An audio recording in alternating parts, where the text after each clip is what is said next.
Okay, we are now officially recording. So I'm just going to start with a bit of an introduction for our sake of consistency, Cara. So I'm Kat. I run a company that deals with mindsets and productivity for solopreneurs and entrepreneurs because I quite like just getting people moved from A to B as fast as humanly possible. So I'm all about that kind of, let's just pull up your big pants and let's just sort it out rather than thinking about it. So, yes, so that's, we call that put your big girl panties on. Put your big girl pants on, pull them up, and just sort out this shit. So so Cara, here's a couple of Very nice. So I am Cara Chase. I'm a social media strategist and coach, and I help small business owners end their frustrations with social media. Social media is like the number one time suck where people lose productivity. They're not really sure what to do. There's just so much information out there for what you should be doing on what platforms, when, and whatever. And if you don't know what you're doing, you can really waste a lot of time and energy. So I help small businesses figure out what they're supposed to be doing and their frustrations, and give them a actionable, clear, concise plan to get in, get out, and use social media effectively for their small business. And this is why Cara and I get on so well and do Blabs every week, because we're all about the plan. We're all about the plan, all about the focus. If you're in here and you're hearing this Blab and you're all about, I don't know, you're in the wrong place. We like action takers.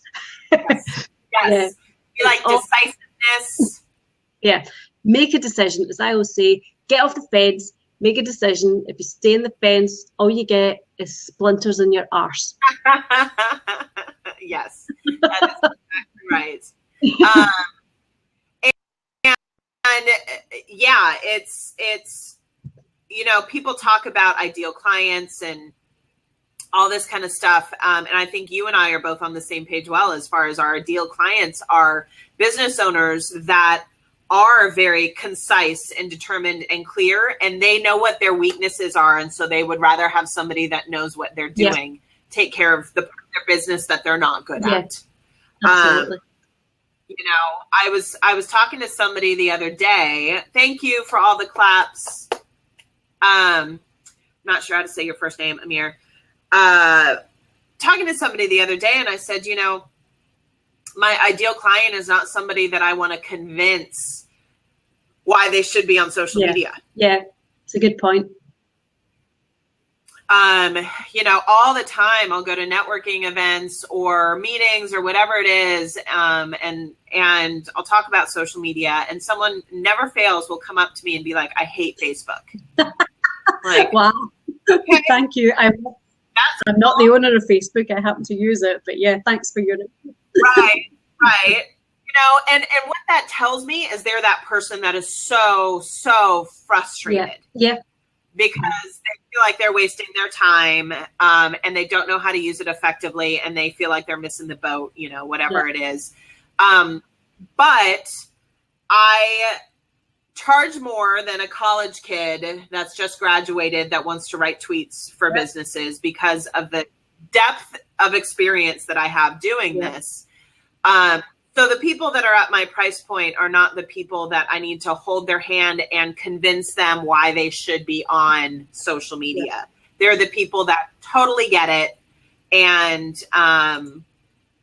they just want to offload it because they don't have time to figure it out, but they're happy to have somebody do it that knows what they're doing. Absolutely. And I think that's the difference. It's not about convincing. You shouldn't have to convince anybody, because that then involves a really hard sell.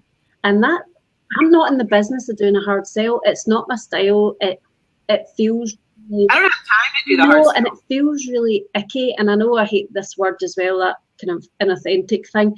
It just feels rubbish. And to be on the receiving end of that as well is not a pleasant experience. And I always see it as, yes, you have to educate people, because what I do as well, it's kind of, you have to go through period of education, because I do profiling and people think, well, what the heck is that? And, you know, can you read my mind? Well, no, I can't read your mind. It's about looking at you as a person and how you operate within your business and where you should be maximizing your energy and your focus and your time and everything else to get maximum profit back out of it.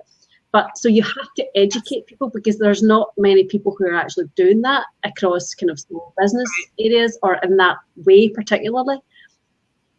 So you've got to get over the hump of educating people about what it is that you Totally. do. So it's the same thing with you from a social media point of view. You're having to educate people, but you're not having to convince people, because it should speak for itself. As soon as you explain, look, do you want more profit? Do you want more engagement with your clients? Do you want more sales? Right. Do you want to be more organized and have a plan? Tick, tick, tick, tick, tick. Yeah, what are you offering me? Right. And I think that's the bit that's kind of lacking sometimes when people are giving you the hard sale all the time. It's like, buy my stuff, buy my stuff. Well, why should I buy your stuff? And I think the hard sell doesn't work in person, and it doesn't work on social media well, either. I mean, it's funny watching so many, you know, the online world is this bloody ocean, as we know, and there's so many different selling techniques out there, and watching it over the years change, you know, from that hard sell kind of, you know, 20 emails in your inbox every day, then moving to, you know, what was at the time quite groundbreaking, like pop-ups, you know, like a pop-up like email thing on your website, all of that kind of stuff. And now it's almost come to that point where it's over people. Revelation. We have conversations. Right. People don't want to buy from complete strangers. They want to buy from somebody that they connect with and they understand, whatever. So you've always got that educating part of it. That's how I always look at it. But you shouldn't have to strong arm somebody into buying your products, because why would you? I would just make me feel like crap if I sold something like that to them. And quite frankly, my experience with doing the business networking and all that, if there's somebody that I have to strong arm, they're usually not somebody that can pay me my rate anyway. Yeah, definitely. And they're not going to buy from you again. And actually, they're the person that you can pretty much guarantee will be asking for another freebie, another discount, you know, just constantly. To pay late, yeah, exactly. And it's always about, I mean, I know we kind of agreed we were going to talk about that kind of buyer psychology and the sales funnel coming through the social media, and it all fits quite nicely into that. People just, they shouldn't have to feel strong-armed, and they're the people that will just cause you no amount of grief. They'll never buy from you again, and actually the worst thing is they might give you like a really bad kind of testimonial, or, you know, and you don't want that kind of permanency related to your brand if you've picked the wrong person to sell to.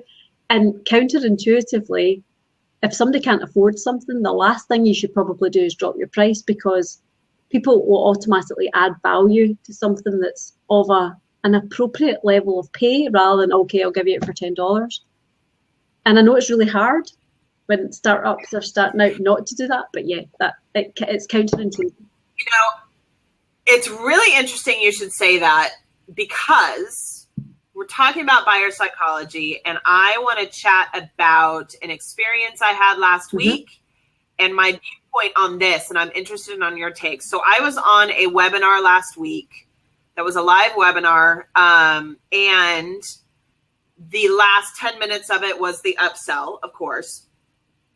And this person started listing everything that you would get for this upsold product, service, whatever. And it was the valued at this, valued at that, valued at this. And it was like this, you'll get this, and that's valued at $1,000. You'll get this, and it's valued at, you know, $1,500. And this is valued at $297 and all this kind of stuff. But if you buy it today, you'll get it for the low price of $99. Yeah. You know what? When people start doing I'm going to give you all this stuff, and here's the value of it, and it's like in the thousands and thousands and thousands of dollars. Yep. It not only does it completely turn me off, but it makes me think they're full of shit. Yep, it's a kind of the most recent way of selling. And if I'm honest, I was tempted to do it myself when I wrote up my sales page. And then I thought, that doesn't sit well with me, because how do I feel when I see that from somebody else? And it just winds me up. You know, as you say, you know, I think if I've seen a couple of things where there was a genuine value, then I might think, right, okay, you know, especially if it's a one-on-one coaching, because that's what I offer. I know how much I charge for my coaching, and it's not cheap by any matter of means to get so much of my time. So I understand when somebody shows that, actually, do you know, that's pretty good. But when they start kind of, oh, and I'll give you a swipe file for this, and that's normally $800, I'm like, what?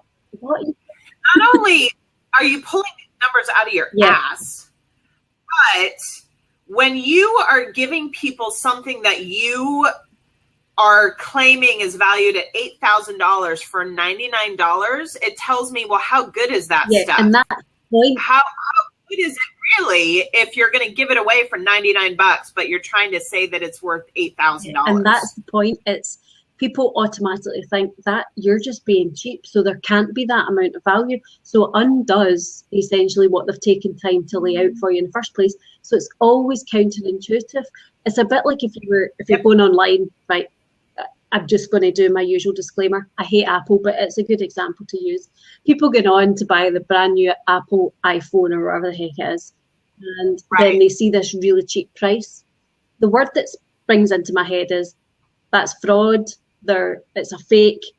That's the same thing that you're going to get from that style of sales page. Well, that's certainly the feeling that it conjures up for me. Again, buyer psychology, for some people, that might work, and that might just push their buttons and create that scarcity and that spontaneous purchase.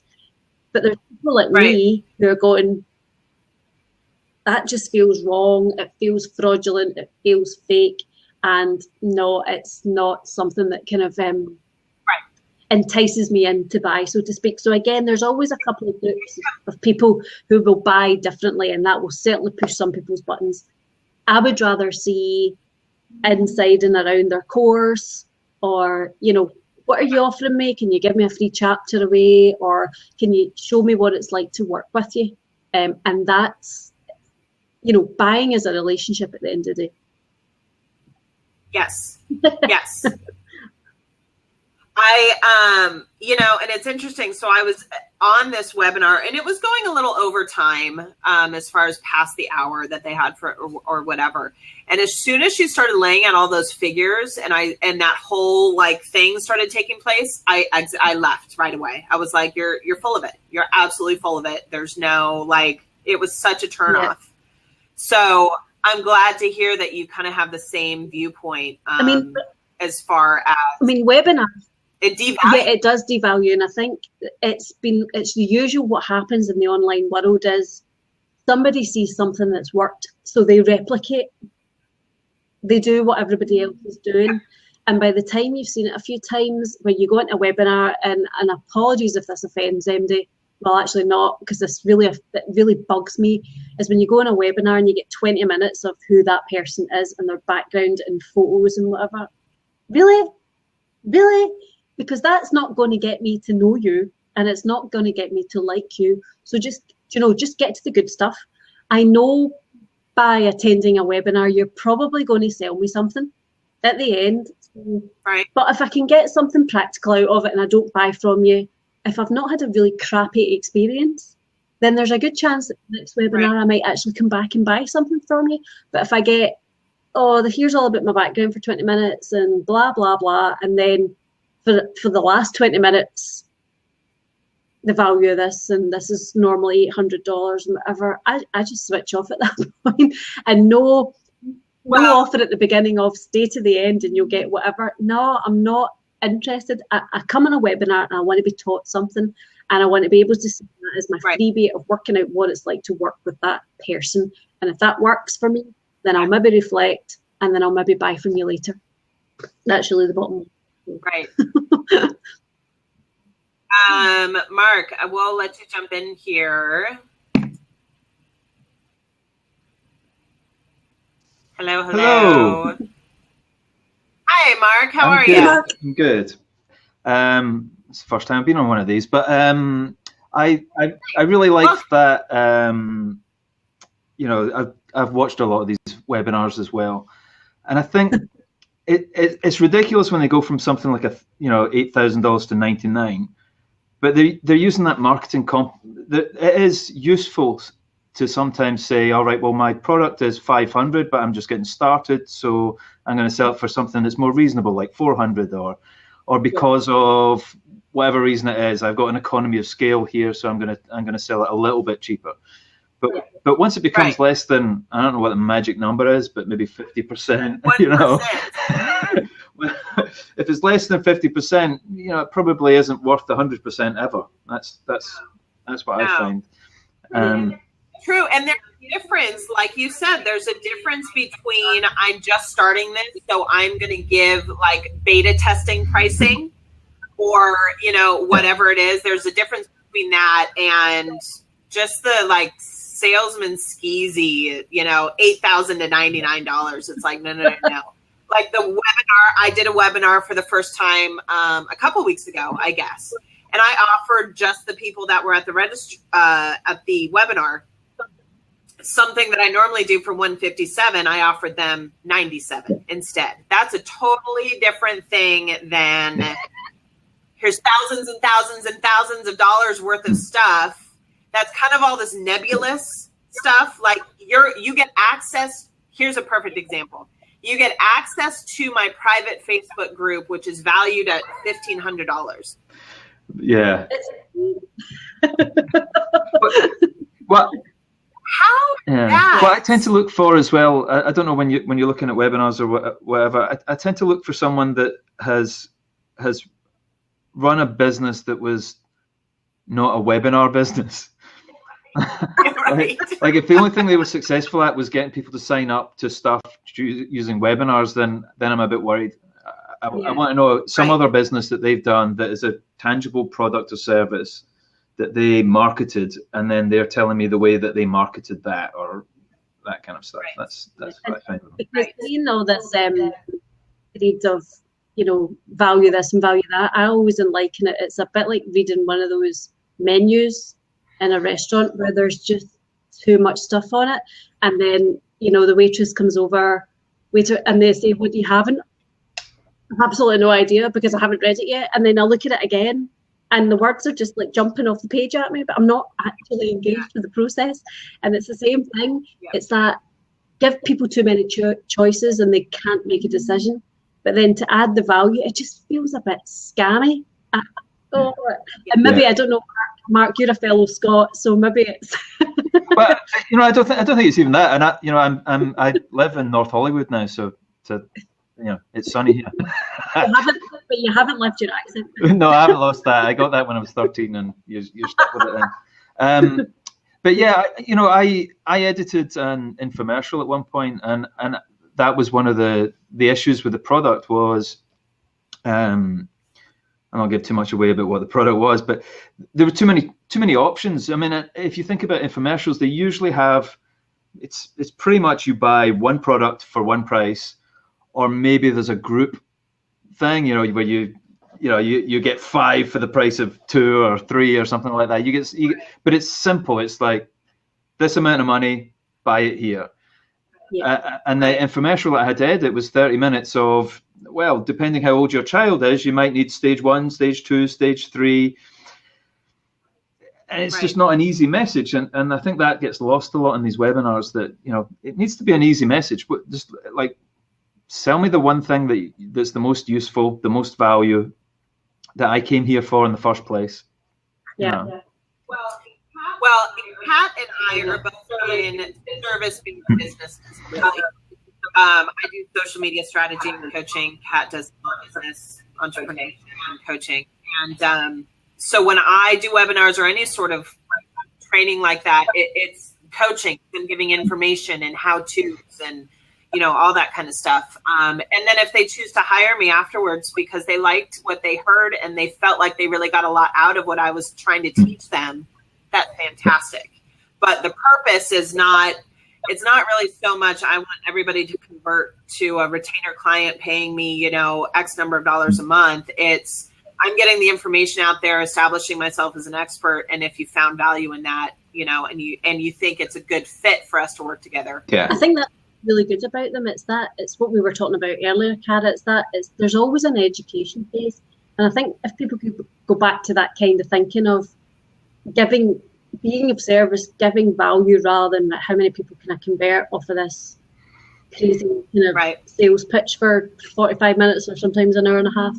And I always think of it, give people, you know, a chance to find out what it would be like to work with you, because there's a lot of Americans, a lot of Canadians that follow me. They might hate my accent. They might not even understand what I'm talking about most of the time. I adore your accent. Always make me come on here and say the word crap, right? Yeah. So, best thing ever. Some people love it. Some people are like, oh my God, you know, your accent, and that kind of does it. And other people are like, you speak too fast. I've not got a clue what you're talking about. You use all these Scottish colloquialisms, you know, how the hell am I supposed to work with you kind of thing. So from that point of view, I think it's a really good way of that people finding out who you are as a person, what you're kind of like to work with. And then if you're not alright, and also if somebody doesn't understand you, if somebody doesn't understand your accent, then they're not going to be a good client for you, because you're going to have to work that much harder to get them to understand what you're saying. So it actually weeds out. Your hourly rate just went up. You know, what would be a difficult client for you. You know? Yeah, absolutely. I always say, don't be frightened of the people who walk away or sign off your list or are not part of your clan, tribe, whatever you want to call it, because they're not the right fit for you. You know, you should be happy because they're going to the right person, because you'll spend all your time dealing with that person and trying to work out how to please them, and that's not really why I went into business. You know, I want to work with people who are the right fit and get them from A to B as quickly as possible. Really, that's. And like you said, you don't need to spend 20 minutes on a webinar talking about yourself. 15 minutes giving some very top level BS information that anybody can figure out, and then another 20 minutes upselling. Yeah. When I'm on webinars like that, I'm like, great, I just wasted an hour of my time, and now I'm on their email list, and I'm probably going to get 20 emails in the next week. Yeah. I also find it very difficult to stay attentive to that, because I'm in front of a computer with 1,000 other things. So very quickly I find myself, I'm only listening to it and I'm doing something else. And then I realize I'm not even really listening to it, and then it's gone. Right. You know? And it's, what are you even doing there in the first place? No. Right. I mean, my thing is trying to figure out how to, I have a sort of specific marketing problem, which is I make videos. So my background has been, certainly since I got here anyway, has been YouTube and all that kind of, making those kind of videos. And what I've discovered that I love more than most other kind of camera production facilities, whatever you want to call the people, is that I love making the business videos. I want to make videos that drive people to take action. That I shouldn't be making a video if it doesn't have a call to action, because that's the stuff I love. I did an MBA. I've focused on that kind of stuff. And what I'm finding with companies is they know they should do video. They understand that, they might even know that YouTube is the #2 search engine. And if I speak to them, I get further.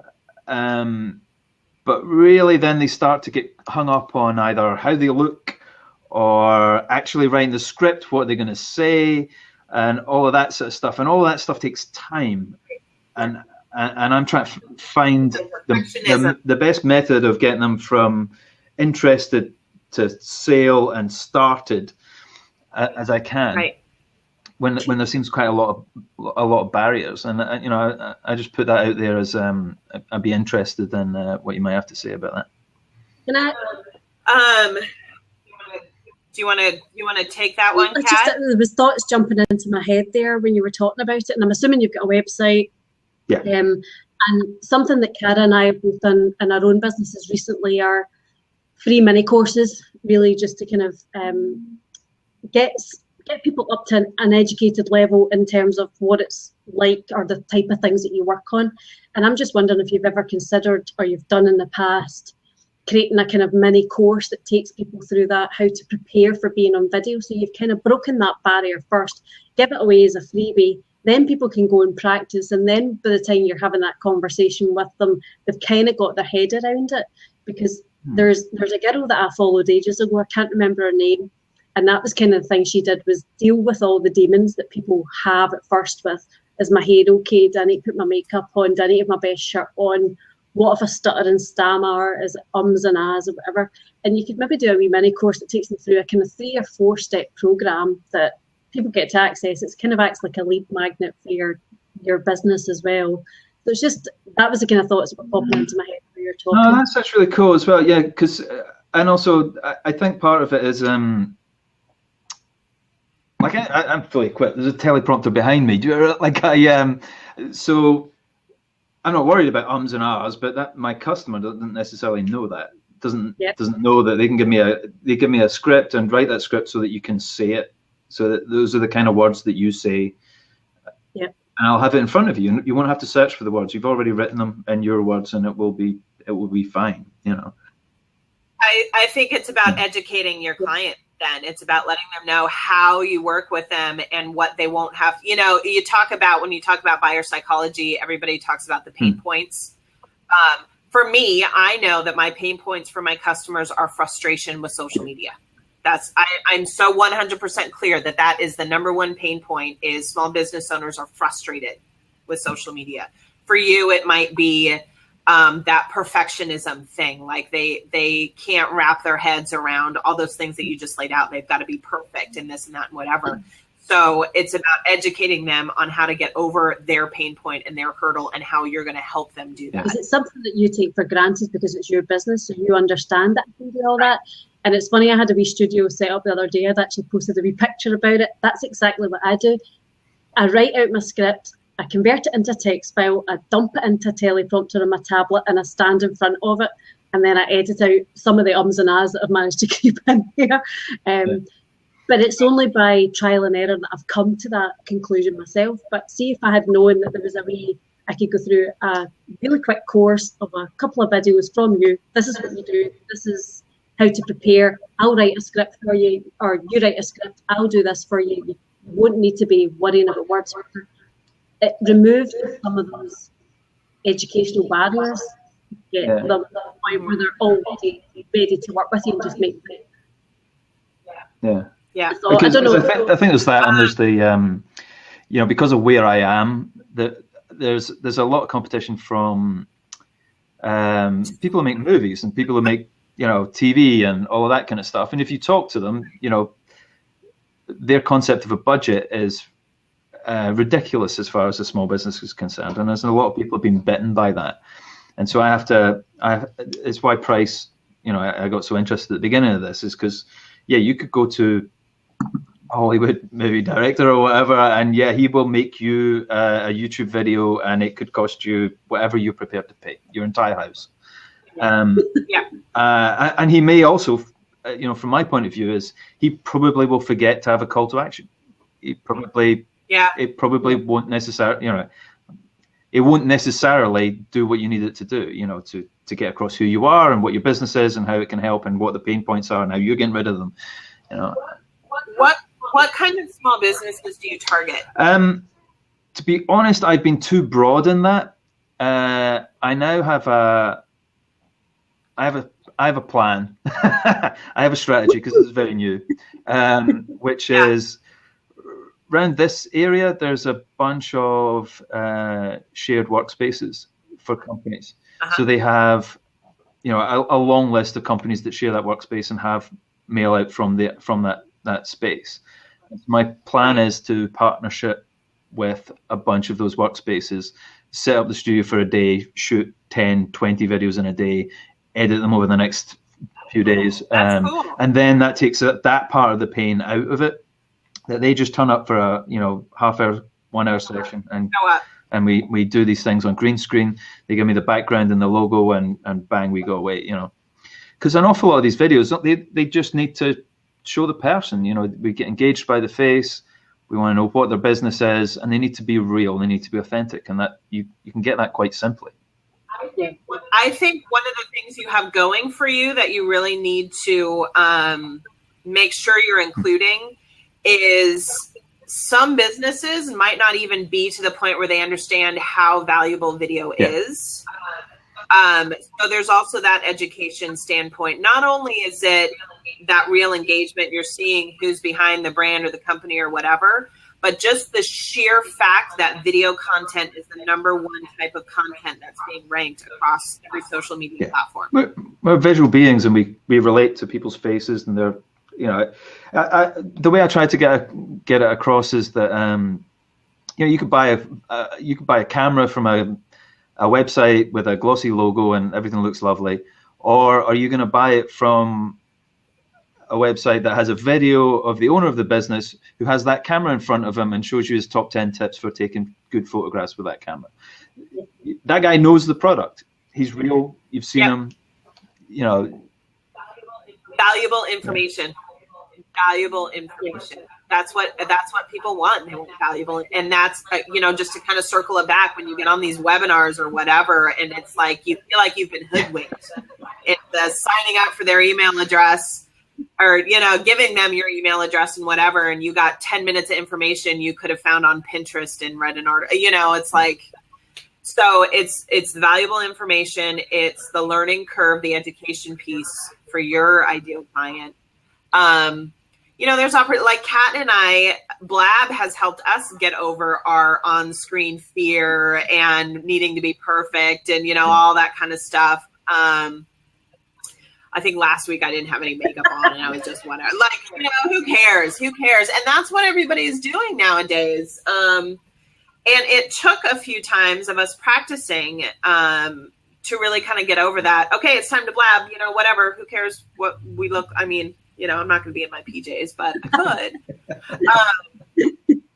But it's really about our conversation and the topics we're talking about and the value we're providing for, you know, people that want to listen and whatever. So you have an opportunity to help your clients with all the tools that are out there. As far as, you know, tell them to get on Blab and jump in on one or two, just to get over that fear of being on camera and whatever. And it happens pretty quickly.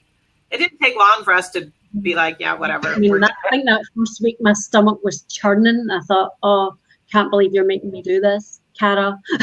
and now I actually quite look forward to it because it's a bit of a laugh. And as you say, you kind of think, we have fun. Stop bothering about your hair. And even when I sometimes watch it back, I'm thinking, oh my God, what was I thinking? You know, and there's lots of sweary words usually from me. But yeah, I think that's the biggest thing for people on camera. It's a fear thing. They're just, and I think they think they're going to be judged because online you can kind of tend to hide. But the biggest thing for you, if you're doing that call to action thing, it's a business video that you're offering people. It's not, as you say, go to whatever Hollywood film director and yes, you can remortgage your house and get a video done. Yeah. It's that, here are the points that you need in a business video. This is what I can do for you. There has to be a call to action. And it is that education phase. It's, and I suppose if you're saying that you've maybe not niched down, it's finding that niche to then focus on those people. And I think that set up within one of the shared office spaces sounds like a fantastic idea, Mark. It sounds like a really good idea. Awesome. Yeah, well, I'm finding a bunch of things that are interesting about it, like because I'm also not certain of the price point that I should go for because there's what's the way to put this? Like, I don't want to cheapen the product too much, and part of that is, you know, because I do these things fast, right? At one point, we my kind of apprenticeship, if you want to call it, for YouTube was we started a YouTube channel called This Day Today and made a comedy scripted video for every day for an entire year, right? Based on that day, right? And it was a really silly thing to do, right? For a start, on the internet land, there is no such thing as today. That's true. It's simultaneously yesterday and tomorrow, and so there is no such thing as today. But it means now I have a backlog of we have a video for every single day of the year. You could look up today and find out whatever it was that we did. We covered something that was in history and made a joke about it. But there's something about that speed that is a great asset to me, because I've done that and I can work at that kind of speed. Right. But it's also, I think for some people that probably cheapens the product because, again, if you go to that Hollywood director, he's not going to give you anything in less than a month or something else. And I'm not going to sit on a video and wait so that I can charge more money for it. But, I somehow need to get that across. That's a very interesting question. I always think it's people buy. They don't buy the process; they buy outcomes. Yeah. And if part of that is actually upselling showing off we can do this faster than anybody else. And that's why you're giving us the money, and that's why you get value. You can turn that on its head. I mean, look at fast food, for God's sake. But then it's cheap. Fast food is cheap. I mean, not always actually at the moment. I guess being devil's advocate and myself, there are fresh fast food outlets now that aren't exactly cheap. Correct. So it's about it's what. Every client is not your client, so your client's the one that's looking for the call to action and needing it done within a week or within 2 days, and that's maybe why you can offer that higher price, because you're not giving them any less of a product just because you can push it out faster. Yeah, you're selling them the video, and that's the outcome for them, and it'll be this business video that includes every bit that they need within that process. But you shouldn't undervalue it just because you can happen to do it faster compared to somebody else. Because if you start comparing on price, game over, absolute game over. You need to compare on your outcomes and your own value. And I would say speed, because what tends to happen is, certainly within the small business owners and the solopreneurs that I work with, usually what happens is they've got an investment pitch tomorrow. Right. They could have been preparing for 6 months, but no, they've got it tomorrow and they're on the phone going, Kat, what do I do? I need this and I need this really urgently. But I wouldn't offer them a lower price because they had a problem with time, or I can put it out on time. You charge them what you charge them based on the value that you're offering them. And actually you can almost up the price to say, well, you need that in 2 days. So, obviously that's a premium rate. So it's how you. Yeah, it's really not uncommon for there to be a rush fee or whatever it is. I've seen that numerous places, and I don't think that is unreasonable or that it would inhibit buyers. You're saying my turnaround is 1 week. If you need it in 2 days, you're going to pay this much more. That doesn't devalue your product. It's a rush. That's essentially an even better way of putting it for me, rather than you'll get this within 2 days, and then it sort of cheapens the product. If I say you're going to get it within a week, and if you pay extra, then you can get it within 2 days. That's a much better message. Yeah. You don't want people to think that you're just sitting there waiting for them to buy from you, and you've got nothing else going on. Obviously. So I think always giving a week or two or whatever, a reasonable turnaround time frame, because that also allows for things to come up with your business, because things come up. So if you're saying to everybody, I'll have it turned around in 2 days, and you get 100 orders, or something happens with your internet or something, whatever, it kind of sets you up to be up against the wall. So not only is it good to give a reasonable turnaround time just for you, but it also lets your clients know that you're not, how do I put this? You're not at their beck and call. Like, you work a certain way. This is how I work. This is what you'll get. You're very clear and upfront. And everybody has the same expectations going in.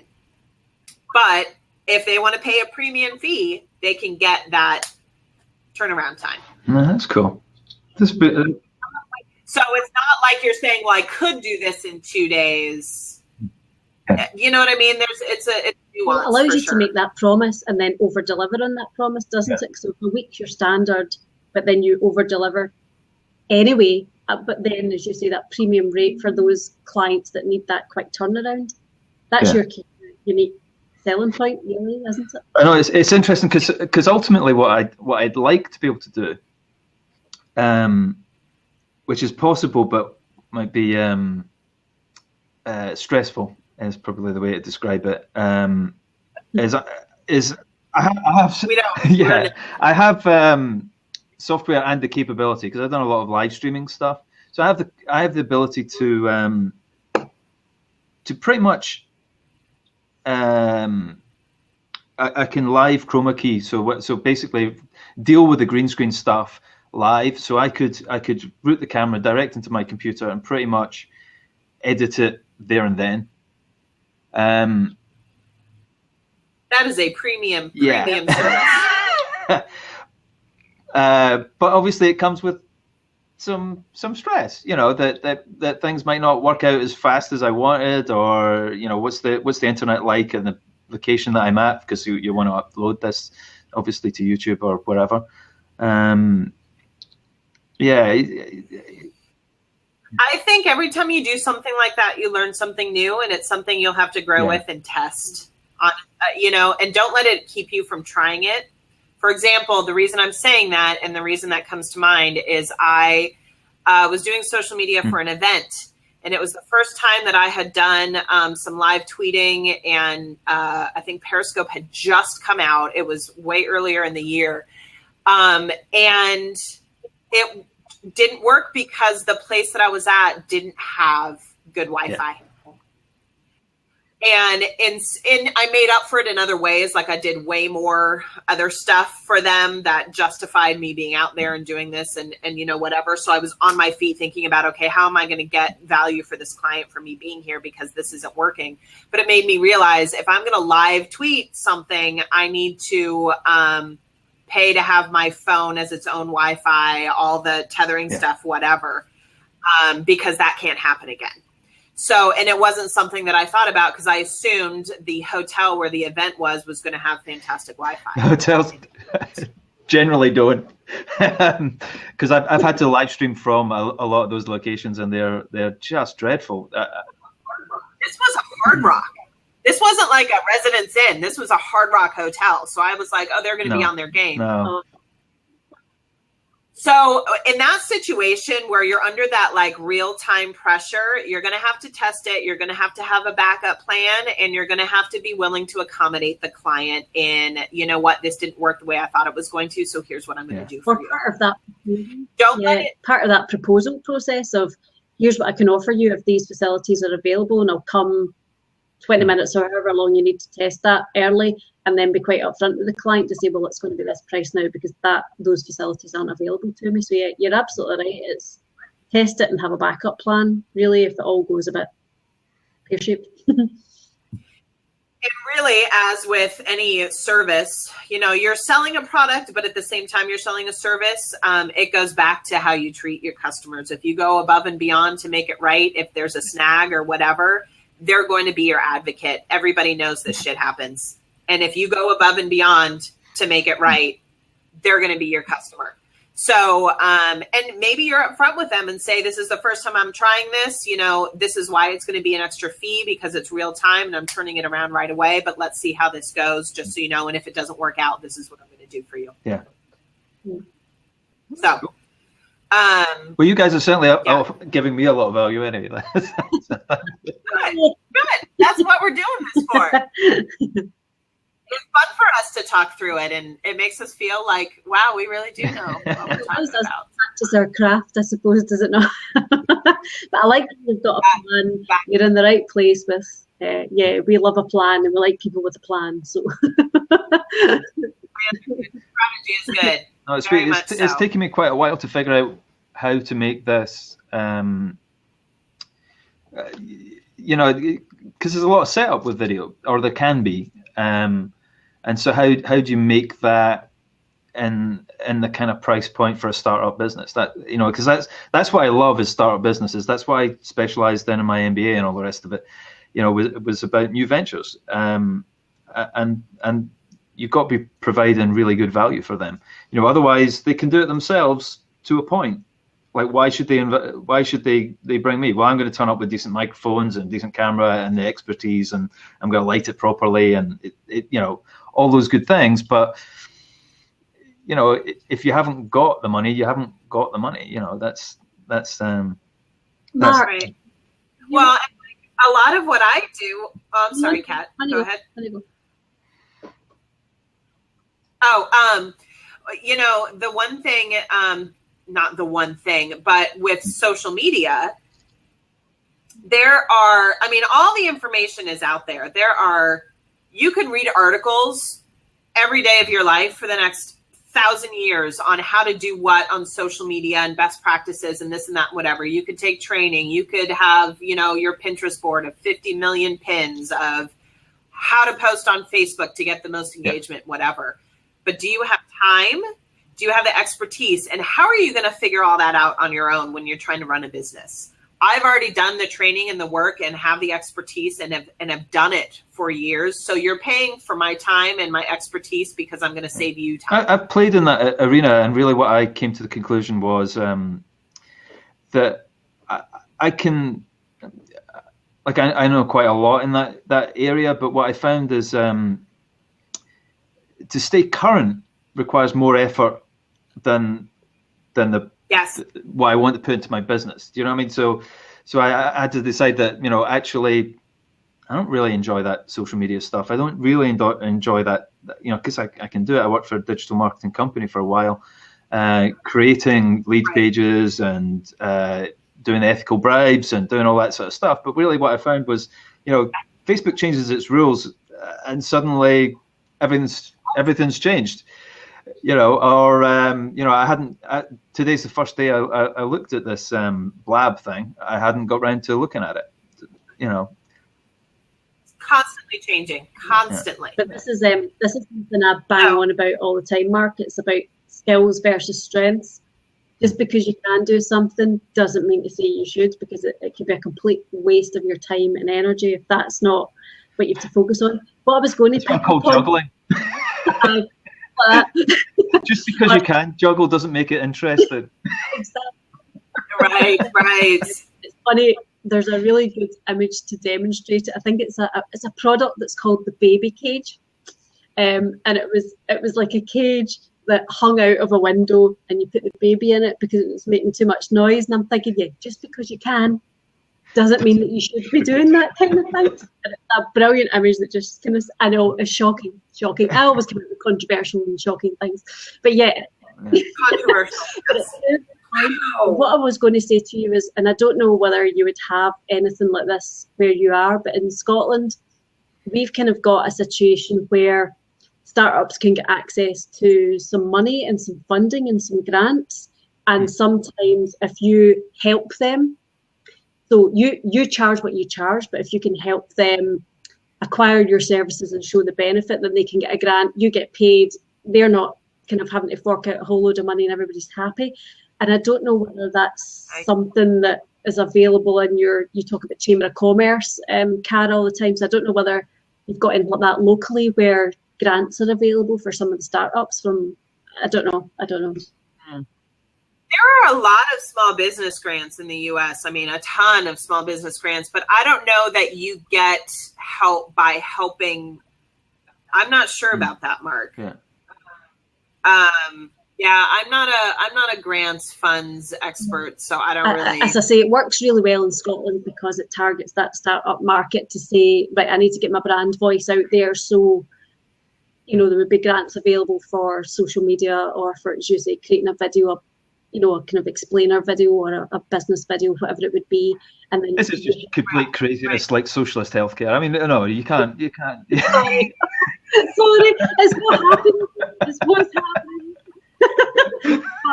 There are chambers of commerce, and they do a lot of business networking and a lot of courses and that kind of stuff. I don't think they do as much in the.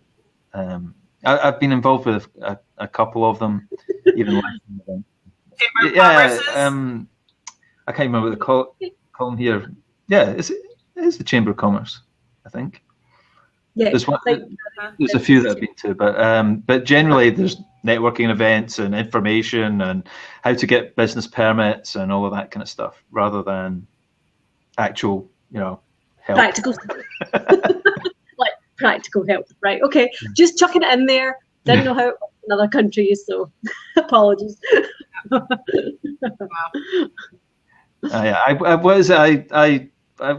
I offer you every possible assistance short of actual help. Yeah. Yeah. I'm biting my tongue because I've had some recent Chamber of Commerce experiences that have been less than satisfactory, to put it I think that's really nice. So that's why I'm sitting over here making my faces. It's different where we are. It is different where we are. There's a big push for entrepreneurs and startups at the moment. So it's kind of a good place to be for that startup environment. So right. That makes sense.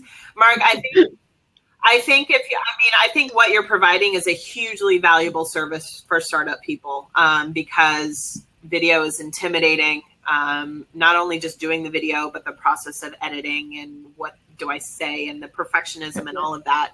So I really think it's a matter of how you're marketing it and providing that valuable information, and structuring, like we were talking about, structuring your prices and your timelines in a way that's valuable for you and for them. So I think you're definitely on the right track for sure. Yeah, I've got lots of work. It's good.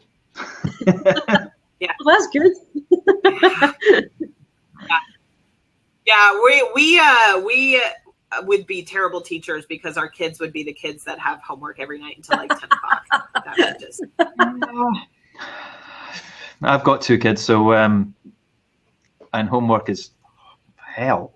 It's just. In fact, actually, that's one of the things that's sort of changing. I know when I left the UK, when I left London, the school that my eldest was at was trying to get rid of homework.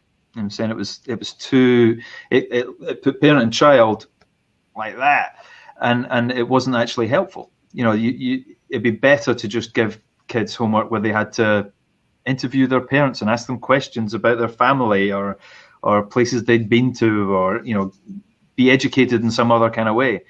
And here, oh my word, it's horrible. It is very, very different. My kiddo is not school age yet. Well, she's in preschool, so not really. They play, which is what they should do for a long time.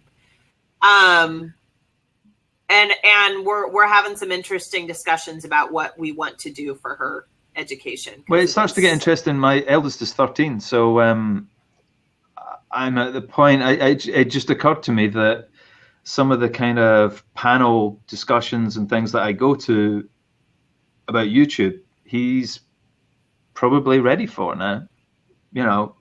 His life is has been Minecraft and video gameplay and watching those YouTube videos and making YouTube videos and doing commentaries on them and all that kind of stuff, because he has a lot of stuff to play with. But it's kind of interesting how what part of it. Well, to bring this back to the world of the interwebs and social media and all of this, it's interesting how social media has made this whole other industry crop up of influencers, brand advocates, people that get paid for brand stuff, the influencer stuff, the marketing, the YouTube channel stars that are making tons of money on, whatever. And kids now, like, that's their life goal, is like, well, I don't want to, and I'm not saying for or against college or whatever, but who knows what it's going to be like in 15 years. But all these kids are like, well, my life plan is to be a YouTube star and to make tons of money, opening products on YouTube. And it's like, yeah, that's my son. Yeah. I went to a panel discussion by Minecraft YouTube stars. I took both my sons to that. It was the most terrible event I've ever been to. It was poorly organized. The people didn't know what they were going to talk about. And the children loved it. It's interesting, but you know what the thing is it's like going back to the homework and education, whatever. At least in the US, the educational system is not teaching life skills anymore. They're not teaching business. They're not teaching, get a freaking job and pay your bills. They're not teaching all of that stuff anymore. And it's kind of disturbing.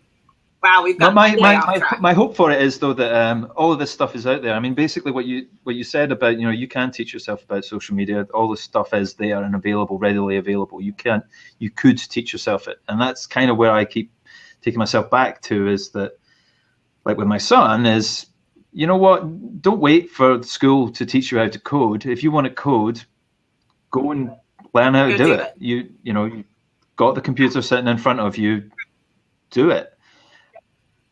No reason to not be educated. Yeah. You can get MIT courses online for free. So go and do it. I'm laughing. I don't have kids, and see the Chamber of Commerce meeting when you're biting your lip. I'm doing that about education. I'm like, yeah. Don't get me started on education systems. Honestly, it just. It's with the social media stuff. That's where it starts to get interesting. Because now. Apart from all the other barrages of stuff that I get, there's also so I get a message every day from Class Dojo on how my youngest has been in class that day. So I get data based on how good he's been, and I have a direct ability to contact his teacher. And my eldest, he's in middle school now. There's a lot of teachers. I have all of their email addresses, and each one seems to be on their own system, whether it's Haiku or I can't remember what the other ones are. That's the one that I know it's most. It's the science one, but it's and a lot of them actually have Google sites. That's the other thing that the schools do now is they have a Google site. But it's kind of weird because my view is my eldest is 13. It's homework's his problem. It's not mine. I don't really feel that I should be checking to see if he's done it, but I have to. Right. I realize because it's a competition here. Right. But, when the parents get the homework with the kids and it's like tears every night and all this kind of stuff, it's like, what are you doing? This is just not the way. But I wonder, like with your social media stuff, if you started to use kids to help you with your stuff, or like at what point does the paper round become a social media internship? Oh, so like, do I hire people to help me with my clients and whatever? I'm not quite at that point yet, but I think I'm going to get to that point really quickly here if some of these things in the pipeline are falling out. I am of an age where I've had one foot in each world, as both of us, all three of us have.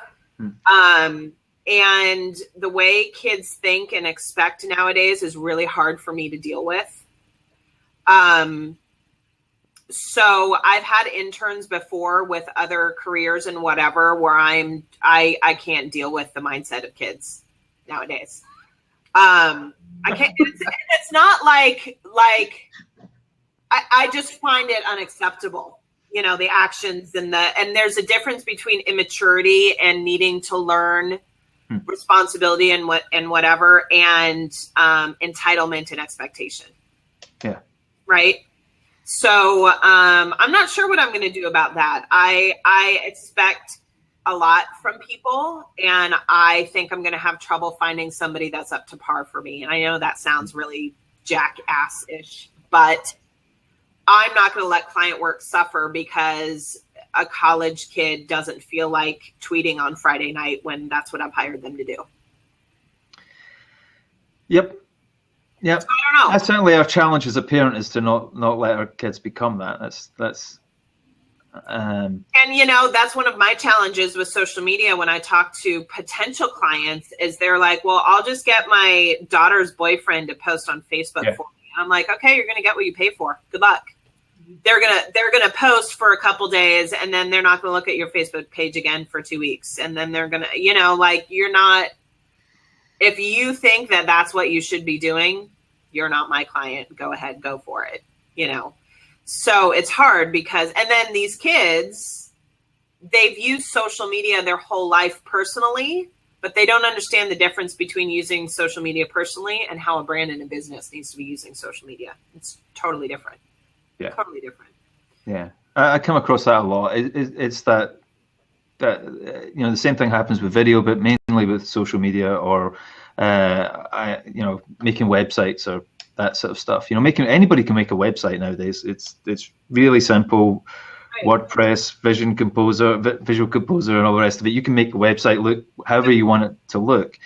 But for me, maybe to get somebody with the maturity and experience to, yeah. To I seem to always be saying the word call to action, but you know, every page on a website should have a call to action. What's the purpose of it otherwise? What it should make somebody do something. I'm interested to know if you do, or if you've thought of, because you help small businesses with the structure of their business, is some of what you do helping them hire employees and how to find the right employees? Yeah. Talk more about that. I kind of find it, I don't know if you were on at the beginning, Mark, but I do profiling. So my background is psychology and profiling of bad people. So now I use it in the world of entrepreneurs here. Good to sell to them. Yeah, on the whole. But what I find is when you profile somebody, what you're trying to do is find out where their strengths are. That's really at its base level. So if you know your strengths, stop looking at them what you're really bad at, because what we're trained to do is say, right, I'm really weak in this particular area. I'll now go and do exactly what you're talking about. Read every book, get on Pinterest, read everything I know about it. No, you don't have to be great at everything. So a weakness is there for a reason, and that's okay, you know, live with that. But what you need to do is, if you're building a team, is what we tend to do is we'll interview or we'll chat to people and we'll say, oh, we are the same, you come and work for me. No, it's like measure for attitude and then measure for how do they fill the gap and what I'm really bad at. And I think too many leaders, what they do is they don't want to employ somebody who could be potentially better than them at something. But see if you get over that and employ for, actually, I'm really rubbish at X, Y, and Z, and this person absolutely kills it and knows what they're doing. For instance, small business owner, yes, I can do a tax return. Yes, I can go on and do my accounts. Does it drain my lifeblood? Absolutely, and I need at least 3 gins to recover from that process. So yes, I will go and pay money for an accountant because they're a professional, they're an expert, and they potentially will keep me out of jail because they haven't been doing the wrong thing. And it's right in every aspect. So if I suddenly find that I need to, to build that social media, absolutely, I would be interviewing somebody like yourself, Cara, who'd maybe put their services out, and I'd say, right, are we a fit attitude-wise first? Yeah. Do we have the same vision? Yeah. Do you fill a gap in what I'm really good at, what I'm really bad at? Yeah. It's a really good fit. But what we tend to do is go through that interview process where there's a rapport and we are the same. So yeah, I'll bring you on board. And then you've got all these folk who are great at big ideas and really rubbish at executing on those ideas. Right. I meet so many entrepreneurs, particularly who profile what's called a creator profile. So they sit in that area of what I call head in the clouds, brilliant at big ideas, multi-passionate, come up with a new idea every single day. Do any of those ideas get finished? It's the execution. Execute. Totally. Because if you can't execute on something, now Richard Branson is a perfect example of that. I mean, last count, how many companies has he got? But he knows he's brilliant at the big ideas and fronting that. But does he run them? No, because he's rubbish at running them. He's too kind of like all over the place.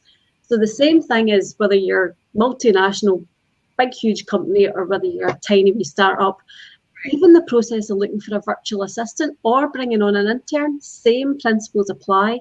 What am I rubbish at? Check for attitude, check for kind of shared vision, and then employ based on what are your credentials and your strengths for those gaps. It's definitely I know, and exactly like you said, I know when I start building my team, the first thing I'm going to offload is not somebody to create tweets for my clients. It's going to be an accountant. It's going to be somebody to do what I least like doing, which is bookkeeping. Yeah. You know, I'll get to the point where I have, whether it's interns or a VA or whomever, do the content curation and the, you know, all that kind of bottom level time suck stuff for social media. And I'll concentrate on the campaigns and the contests and the overall strategy and all that kind of stuff. It's not that I can't do it. It's that I know that takes the most time, and it's not something that needs all that brain power from me, because I really excel at coming up with super creative campaigns and ideas and social. I can. They want to. I don't, you know, and it's not that I have this deep abiding love for writing tweets for clients all day. I don't, but I can do it. And I know how they should be doing it and how to do it effectively, and telling them whether they should be tweeting at all. Maybe they shouldn't be, maybe they should be concentrating on Instagram and not Twitter, you know, whatever it is. But I'm so much better at that, like Kat, like you were talking about, that overall strategy, those creative ideas that, you know, you're in the music industry. Why don't you have one of your fans release your latest single on their Twitter page? Like, have a contest for that. All those kinds of fun things that I really enjoy doing. That is what makes me passionate about social media and how it works for brands and businesses. Yeah. But they have to start with the foundation of their social media strategy, which is the content curation, tweeting, Facebook posting, you know, that you got to start from there. You got to start with the foundational stuff. So I think for me, it's the first stuff is offloading the taskings about your business that you're not good at, like Kat said, the accounting and whatever. And then it's that more bottom level foundational stuff that doesn't necessarily need your creative brain power. And I think the other thing is as well, we talked about this before, Cara, and especially because we both, Mark, I don't know if you've read this book, but called is it Essentialism? Essentialism. Yeah, and it kind of makes, yeah, it's a brilliant book. The Pursuit of Less, essentially. But what it reinforced for me, and that's really why I bought the book, was to reinforce my whole thinking around it, because I thought a certain way and I knew, kind of tested it with entrepreneurs and what works.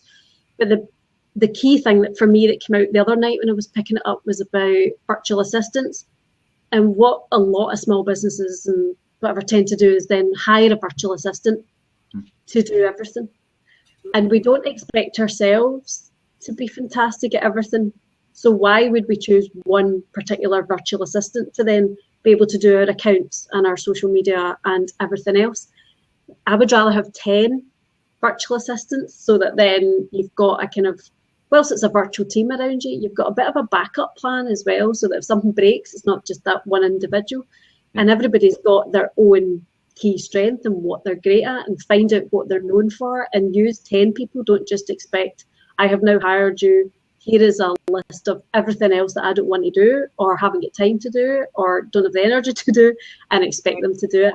And I think any virtual assistant, they maybe need to start thinking a wee bit differently as well, because they offer such a plethora of services essentially to appeal to small business owners and whatever. But actually, I'm a great believer in hire, you know, a group of them to do different tasks. One person, one job. Yeah, absolutely. What is the job that needs to get done, and hire based on that? And actually, some of the companies I work in the offline world and the real world, where real people, you know, you see them in the flesh. I say that all the time. You know, they're so caught up in this cycle of somebody's left, so there's a vacant role. So they just say, well, that's the role that we need, and hire somebody new. And I always say, no, don't do that. Like, try and step back and then say, is that the job that still needs to get done? It could be a completely different job that people, you know, that they need to fill for, and then find the right person to do that job. Or actually, it could be somebody within already that could fill that space, and they could hire somebody else in that job. It's just having a wee bit of foresight to think a wee bit wider, you know. And focus and a plan. I mean, I see so many job postings that are like, you know, we want a receptionist that also is going to be in charge of social media. And it's like, how is that even, like, would you hire an accountant and be like, hey, accountant, I want you to do my taxes, but hey, could you also do my social media too? Yeah. Or it'll be digital marketing, and they go, oh, I want an SEO specialist, an email marketing specialist, and social media. It's like, but those are like 4 different jobs. They're 4 different jobs. You've got to hire one person, one job. I would not hire an accountant to also write tweets for me. Like, it just doesn't make sense. So, right. But you're right. And I think it's especially true with the VA industry is they kind of want to be everything to everyone. And I think, Mark, that's a little bit what you're struggling with is you kind of want to do video production and be everything for everyone as far as video production. And you really got to narrow down like one person, one job, that focus of like, okay, this is what I'm good at. This is what I excel at. These are the kind of people I want to work with. And I'm just going to talk to those people. And when you get to the point of building your team, then it's one person, one job.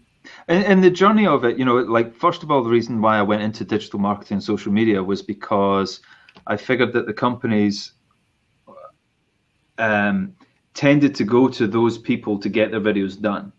And that maybe I was going to have to broaden my offering so that I could get the video stuff.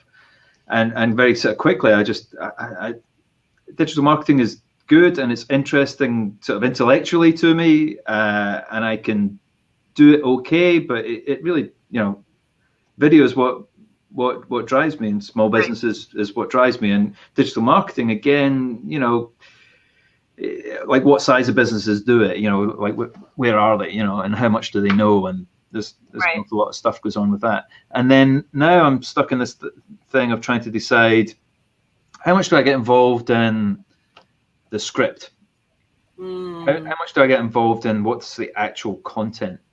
My wife is a writer, so like how like do we do this as a joint thing that she comes along, or at the moment really what I think is I probably just want to give advice and do that kind of stuff and give maybe some set scripts that you can start to plug your stuff into. Templates. Yeah. I think the best thing you can do for your clients is give them a guided way to do the homework themselves. Yeah. Whether it's worksheets, templates, whatever, because no one is going to love their business or know their business like they are. Right? Yeah. So giving them a worksheet, a template that is going to prompt them. Your wife may be great with coming up with those writer prompts. Well, actually, you know what she does? She teaches storytelling. That's what she's started doing lately. And the thing with that is, if I sat her down with a chief exec or founder of a new business, within an hour we could have plotted out that story and got that thing. And that's like the platinum version of my service, if you want to call it that. Which is, we sit down, we create your story, we make sure it's the right story, right? The most effective way of getting it across, and then we make that video, Right. But that's the platinum version. Not just have platinum, you've got to have the lead version as well. Yeah. It would be, here's your 10-page worksheet when you're ready with your script, and maybe you include like, you'll go over it or whatever, make suggestions, but they've got to do that work on their own. That's a huge time. Yeah. I mean, the way I see it is that I want to get this throughput of, the economy of scale, the shared workspace or whatever it is, and get those things out. And then I've got the other platinum version later on when you're really hooked and you've seen the value of this, we can make it even better. Yeah. So that's my sort of plan at the moment, but I think it's a good plan.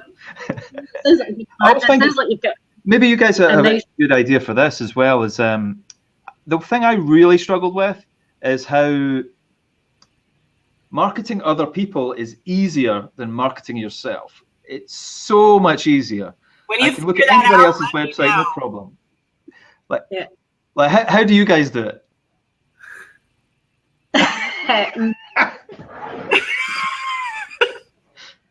That's a big, loaded question. Well, I suppose, I when I started out, I was given the potentially offensive title of the straight talking ginger by my colleagues. But after a bit of a huff for a couple of days, I embraced it, and it's now my brand. Now, purely by chance, this has worked out to be probably one of the best happenstances ever, because it kind of did what it said on the tin. You stood out, and it allowed me to be this, hands up, I'm an introvert by trade. So this Blab thing was like terrifying for me most of the time. Now it's but I'm fine now. Shake. But it allowed me to kind of step into almost like a caricature of myself and find my own voice until I was kind of confident enough, if you like, to be out there and putting myself out there. And I always say that to people. So whilst you might not need a character, you know, I kind of took it a step further. It's finding your brand voice and stepping into it. And you're talking about video all the time. So it's back to basics, Mark, which you'll know. It's just getting really clear on what it is that you're offering, so that you know when the next time you're speaking to somebody, you know the packages that you can put together for people, whether it's the platinum version or silver, bronze, whatever the heck it is, and be able to have conversations with people. Because if anything, your industry is about having conversations, because it's people on video. So whilst you think that, you know, it feels one way, but it's absolutely not. You're expecting people to engage with you. So it's being really clear on your message as far as I can gather about marketing yourself. Right. And just speaking to people, you know, I don't know how easy that is, but from a social media point of view, I don't know whether there's something, Cara, that you would do differently about getting that marketing bit out there. I think you're 100% correct on the, you got to know your brand voice. Very similar to Kat, one of the last jobs that I had, one of the reasons that I was let go, which was the first time in my life that had ever happened, it was a huge ego blow, was I was told I was too focused and too intense. And I went with it. I was like, fuck yes, I am. Yes, I am. And my clients that identify with me and that want very clear strategic results appreciate that. Yeah. So I'm going with it. And I absolutely did and do. And I became very clear very quickly about my brand voice. And because that is infused in my blogs that I write, the copy on my website, the way we blab here, everything about it. When someone comes to me, when they're ready to buy, it's somebody that identifies with me and that already knows they're going to click with me. So there's the thing that everybody talks about, which is true, of establishing yourself as the expert. The way I do that is from participation in some of the entrepreneur Facebook groups and all that kind of stuff. And my blog, where I blog every week about something to do with social media, productivity, small business, whatever. And it's getting that content out there that establishes yourself as an expert, but you've got to weave your brand voice into all of the marketing efforts that you do, so that whoever's coming to you already has an idea for who you are and your personality, and they like it. That's why they're coming to you. Does that make sense? Yep. It's it's always the choices and the I especially the social media. I get caught up in the day-to-day of getting stuff out there, trying to get new business, doing all that stuff, and then suddenly it's I haven't started that blog that I should have started. I haven't, for the moment, all I'm doing is when I find interesting stuff, I put it on a Pinterest board. I mean, that's literally all I'm doing at the moment.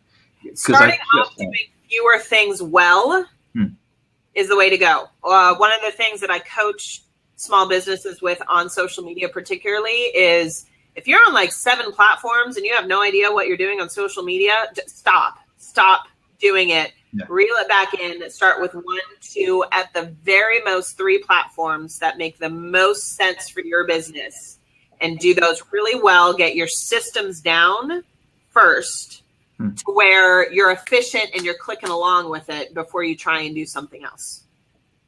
Yeah. So the fact that you're just concentrating on one thing and doing it well is not a bad thing. Yeah. Right? Anna, what do you think about this? Because I kind of do the same, Mark. I'm not great on social media. I kind of try and train myself to stick to my schedule and do whatever I need to do. But I found that what's working for me Cara, and I'd like your opinion on this. You say I write a blog, I spend time, I've created a blog, position myself as the expert that weaves my brand voice through that. But then what I've been trying to do is not then just post that everywhere, it's to repurpose it. So, choosing some tweets, choosing some tweets from that blog and tweeting those out, scheduling them to go out, maybe posting the blog with a nice image onto Pinterest, the whole thing onto Facebook. So rather than creating, thinking, I've got this mountain to climb and I need to keep coming up with content all the time, it's like, do it once a week, create a blog and then All right, checklist. Okay. Cute. Love a template. Love a plan. This is here are all the elements of the blog that need to be in there. You notice one of them is CTA, call to action.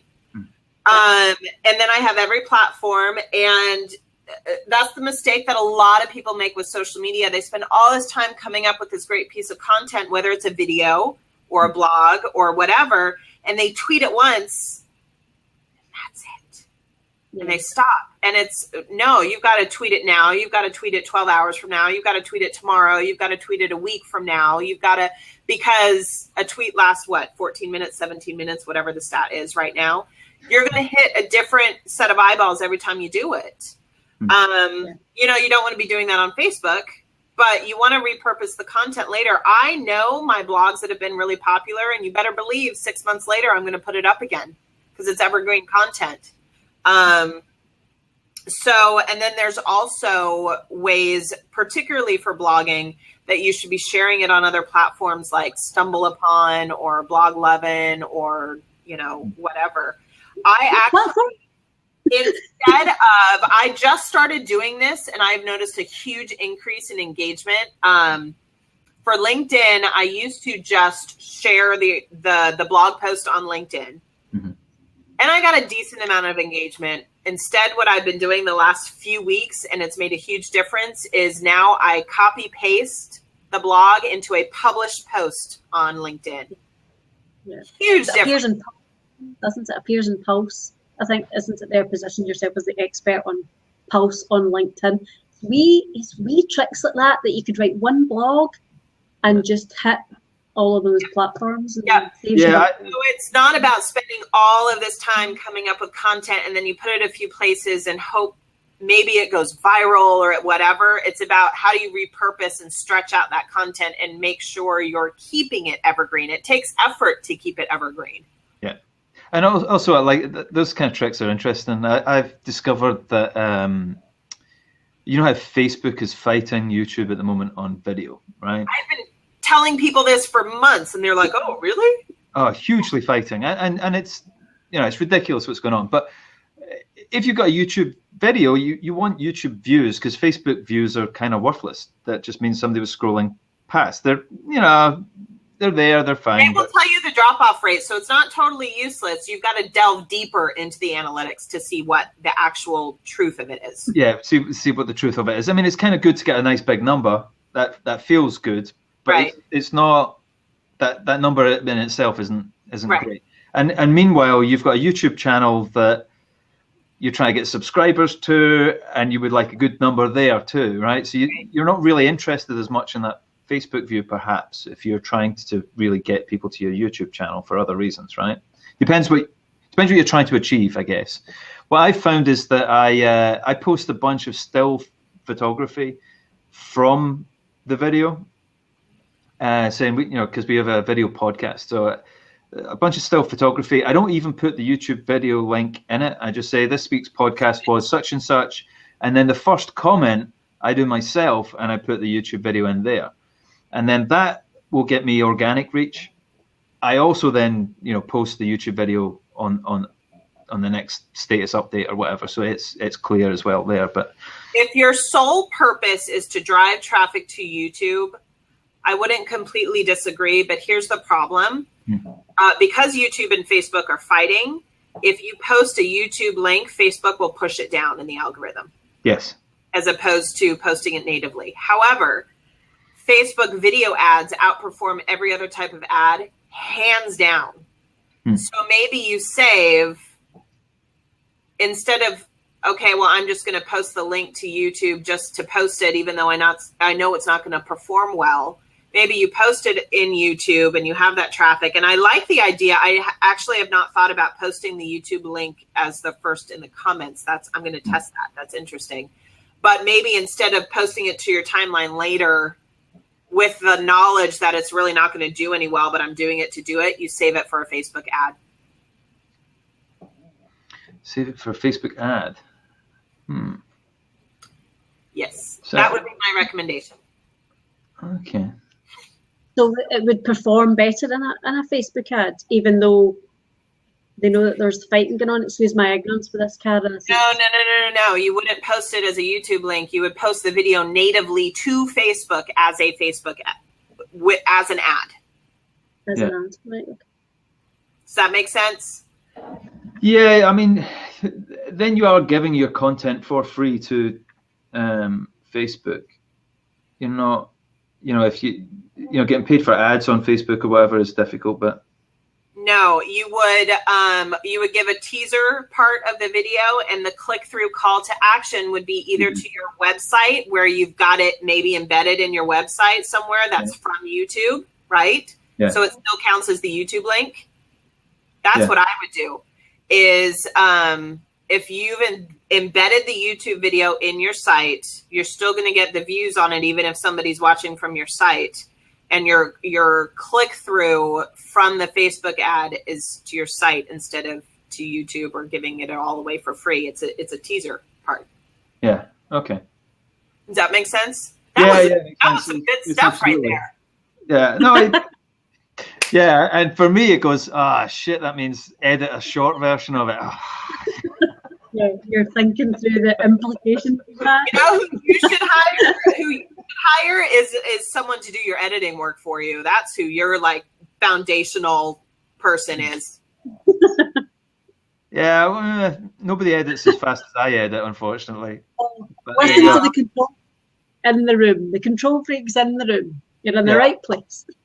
No, it actually is one of the issues is that the tool that I use for editing is Final Cut Pro X, and most professional people, the kind of cinematographer type, they all use something else. They use a bunch of different other tools. They hated Final Cut Pro X when it got updated, but actually the thing is, Final Cut Pro X is so much better. The way it changed things around, the way you tell a story is so much easier and so much faster.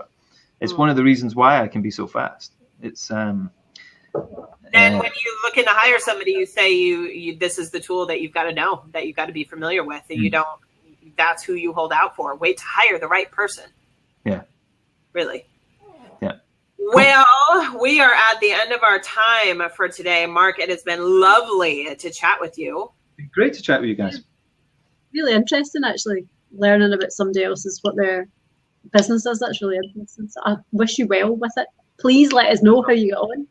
Please do, and let me know if you use any of my advice with the Facebook ad video stuff, because I would love to know how it works for you. Yeah, I'm good. Yeah, good. Stay in touch. Great to see you guys. Great to see you. Thank you so much, and welcome to Blab. It could be fun. Yes. Absolutely. Now I don't know how to switch it off. Right, here we go. Yeah, we'll turn it off for you. Okay. We kick unceremoniously. Bye. See you later. All right, my dear. So this was our last before your holiday and the break that we're taking, right?